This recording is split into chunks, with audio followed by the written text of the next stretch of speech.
katika maisha yako ya kimapenzi, watoto, madem na kila kitu, inasemekana kwamba haujawahi kumpenda msichana kama ambavyo ulimpenda Kajala. Hiyo ni uongo.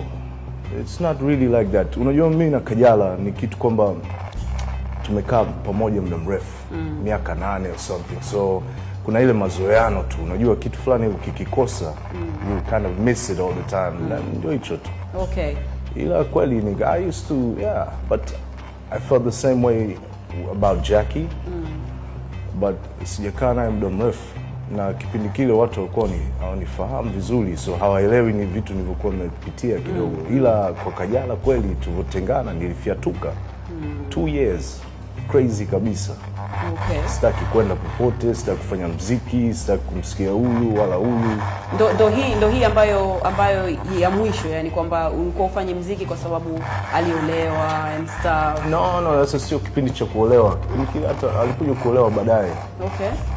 I just felt unaweza kusema abandoned. Unajua ile ghafla tumehangaika, maisha tumejenga, tumefika stage fulani, tuko na kaa nyumba nzuri Mikocheni. She has a car, I have a car, we have everything, but in the middle of the road tena unakuta instead of doing other plans, we focus sana kwake, and then she lets you go. She brings, you understand, you could have been doing other things with your finances and so on.